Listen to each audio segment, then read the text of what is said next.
De retour avec un nouvel invité dans cet après-midi de vente, alors qu'on a en ce moment le 190 sur le ring. Il s'agit d'une fille de Scipion du Goutier et de Blafosa GDC, Thomas Bernereau. Ah, certains soufflent. Si, Thomas est bien là aujourd'hui et hier. C'est son métier, vous inquiétez pas, il est en pleine forme. Mais c'est vrai que comme on n'a pas vu dans les résultats acheteurs Thomas Bernereau, on s'inquiétait. Tout va bien, Thomas? Oui, tout va bien. Mais comme on avait dit, on va se concentrer sur notre étalon, sur Bold Eagle demain, où normalement on va être très actif. On a repéré quelques numéros très intéressants, donc on va être actif. Hier, on a voulu être actif, on a été un peu court sur certains numéros, des ready cash notamment qui se sont envolés. Donc là, on a toute notre réserve intacte pour Bold Eagle. Donc là, on va essayer de dégainer demain. Bon, quel est ton point de vue? Donc vraiment pour le coup objectif, même si tu as essayé sur quelques numéros, sur notamment la vacation d'hier soir. Pour moi, ça confirme le marché actuel qu'on a depuis quelques années. Le haut de gamme est très attractif, le moyen de gamme est difficile et le bas de gamme, n'en parlons pas. Mais ce qui me rassure, c'est que sur le haut de gamme, autrefois on avait quelques gros investisseurs présents sur le marché. Des nouveaux sont arrivés cette année, notamment via Victor. J'ai trouvé ça vraiment très très bien. Et que des gens de l'extérieur s'intéressent aux courses hippiques et notamment au trot, c'est toujours intéressant. Parce qu'on a souvent vu des nouveaux investisseurs au galop. Au trot, on était plus dans une économie fermée avec des investisseurs historiques. Là, je vois dans mes collègues et puis même moi cette année, on a des nouveaux investisseurs qui viennent, qui sont hors du métier des courses, qui n'ont jamais investi dans les chevaux, qui veulent investir dans le trot, mais dans le haut de gamme. Donc c'est bien. Le fait que le haut de gamme continue à monter, ça tire tout le monde vers le haut et ça dynamise le marché. C'est un besoin ou c'est un rôle ou c'est un peu les deux pour un garçon comme toi que d'aller chercher des nouveaux investisseurs? Est-ce que tu sens qu'il y a aussi un rôle justement pour aller chercher, parce que c'est un peu votre boulot vous finalement les courtiers, d'aller chercher des gens qui pourraient s'intéresser aux courses autrement qu'en regardant l'après-midi qu'il y a, parce que c'est pas simple forcément de s'intéresser en regardant comme ça. De toute façon, on n'a pas le choix, les institutions ne le font pas. Donc à partir de ce moment-là, c'est à nous de nous prendre en main et d'aller chercher les investisseurs, que ce soit par les entraîneurs, par les réseaux sociaux, par les courtiers, ça peut être des gens de l'entourage, ça peut être souvent c'est beaucoup de bouche à oreille et après c'est de la pédagogie. Il ne faut pas avoir peur d'aller chercher les gens, de les emmener aux courses, leur expliquer les courses, leur expliquer les tenants et aboutissants, leur faire vivre la passion des courses, les emmener dans les stands d'entraînement le matin, regarder les chevaux travailler, leur expliquer comment on travaille, pourquoi on travaille, quel est le but. Et à partir de là, les gens, ils accrochent à 90%, ils accrochent. Donc c'est vraiment de la pédagogie. Et à l'heure actuelle, on manque de visibilité dans notre métier.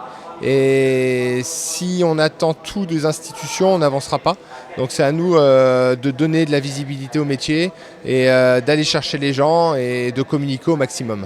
Et de se prendre en main, donc l'avenir global, commun, et l'avenir aussi personnel. Est-ce que tu as vu de beaux chevaux? Est-ce que c'est difficile de faire un état général sur... tu as vu combien de chevaux? 150 chevaux? Une centaine de chevaux peut-être?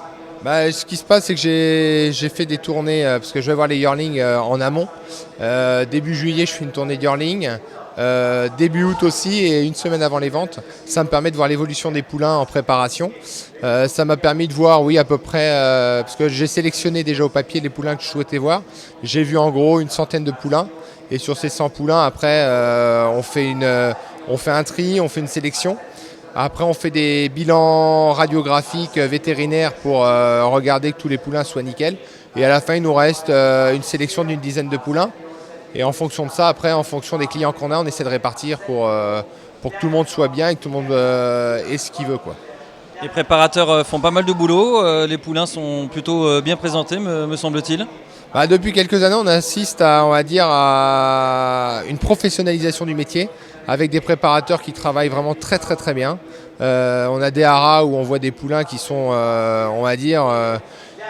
presque débourrés, tellement ils sont bien amenés, tellement ils sont musclés, tellement ils sont... Voilà, et c'est un pré-débourrage. Et on voit des poulains à la fois physiquement exceptionnels, bien amenés, et mentalement, ils jouent aussi beaucoup sur le mental. Et on est vraiment dans la professionnalisation de l'activité, ce qui est très très bien pour des acheteurs qui viennent voir des poulains qui ressemblent vraiment à des chevaux de course. Pas d'interview de Thomas Bernereau sans prendre des nouvelles de qui? De Bold Eagle. Comment va le crack? Super, le cheval recommence à travailler cette semaine. Et non, le cheval est très bien. Comme dit Sébastien, il a repris un petit peu de poids et tout ça, il est parfait. Donc maintenant, on sait comment il est. Hein. On va monter les tours. On sera sûrement pas à 100% pour sa rentrée. On sera comme à chaque fois pour ses rentrées dans les 95%, 90%. Le cheval sera bien à feur. Et après, on ira sur les préparateurs au Prix d'Amérique avec comme grand objectif le Prix d'Amérique. On lui a laissé suffisamment de temps pour recharger les batteries pour que le cheval soit au top pour les grandes épreuves. Et on voit que la concurrence des Hongres était très très forte. Il aurait été ridicule de faire un été très dur avant un hiver qui va être difficile aussi. Donc on a vraiment tout privilégié sur ce meeting d'hiver et en espérant décrocher une 3e étoile. Ça va être une drôle de course quand même, malgré l'absence de Bold Eagle samedi. Il y a Bird, il y a Traders, il y a Aubryon du Gers dans le prix d'été, ça va être une super course. Donc Bold son retour le 28 octobre à Feur. Hein. Oui, le 28 octobre à Feur. La fête. Il y aura une très grande fête sur l'hippodrome. Les organisateurs prévoient vraiment une grande fête, une fête des bénévoles aussi du Centre-Est. Donc vraiment quelque chose de très sympathique. J'invite tous les supporters de Bold Eagle et des autres champions à venir parce que je pense que le plateau va être très beau. Donc non, c'est bien d'aller à la rencontre du public. Je pense que quand on a des chevaux de la trempe de Bold Eagle ou je vois Jean-Michel Bazir avec Aubryon du Gers, on se doit d'aller voir le public. Parce que c'est le public qui fait vivre les courses. Donc faut pas se contenter de rester à Vincennes, faut aller au-devant du public parce que à chaque fois qu'on s'est déplacé avec Bold, le public était présent. Et ceux qui ne pourront pas venir suivront tout ça sur Province Course. Je vous annonce, on va faire une grosse opération. On va suivre cet événement au plus près parce que c'est un peu pour nous. Il y a du Bold, il y a de la province, il y a du public, il y a des gens qui aiment les courses pour ce qu'elles sont. On a envie d'être là, donc on sera là. Merci Thomas et bonne vente demain. Alors demain, il va dégainer, il a dit. Il a les colts, ils sont là, je peux vous dire, c'est impressionnant. Salut Thomas, à bientôt. Merci.